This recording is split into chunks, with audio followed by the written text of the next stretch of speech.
munaasabad ballaaran oo lagu daahfurayay filim cusub oo Soomaali ah oo markaasi looga hadlayay dhaqanka iyo waliba familada Soomaalida heerka nolosha ee kala gedisan ayaa waxa lagu soo bandhigay galbeedka magaalada London gaar ahaan Hayes yaa ku siiyay amarka aad gabadhayda nin aad ku siiso oo ku dartay yaa ku siiyay odaguuro waaba qalad baqal odaguuro dhabarkaytus and bye bye sidii la soo xiriirday horta iga bax way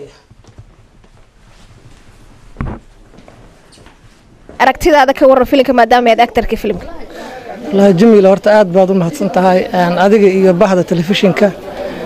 fursadda ayna siiyeen iyo sidoo kale ka soo qaybgalka ay caawa nagala soo qaybgaleen bandhiga yar ee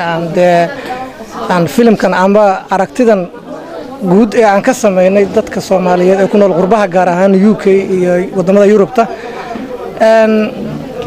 runaantii haddii aan soo koobo waxay ahayd wax jira oo dadka Soomaalida ku haysta halkan haddii aan u laabto anigu shakhsiyan doorkaygu wuxuu ahaa inaan isku ekaysiiyo oday Soomaaliyeed oo wadankan Ingiriiska ku nool adigu weligaa toorma noqdo filimkan ka maya haddii rabbi ka raali noqdaan waxaan jireen inaan sameeyno musalsal Soomaali ah oo qiyam Soomaalinimo iyo diin iyo dhaqan Soomaalinimo gudbinay oo TV-yadeena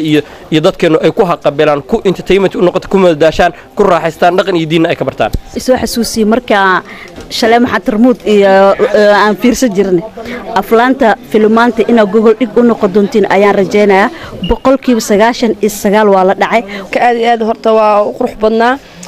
waan ka soo qayb galay maaragtay maadaama lagu marti qaaday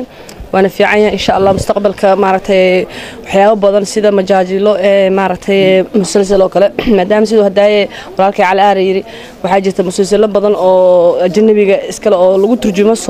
أفك الصومالية طبعا أنا قلت صوت هاجن مارتي وحياة بس كبدن بس ما كرنا هذا النصوح حسوسي واجي النور الصومالية سيدا أن رواية ذا أنا أقول في رسالة جنة تياتر كأن قرن كعمل أيون النصوح حسوسي فيلم كاني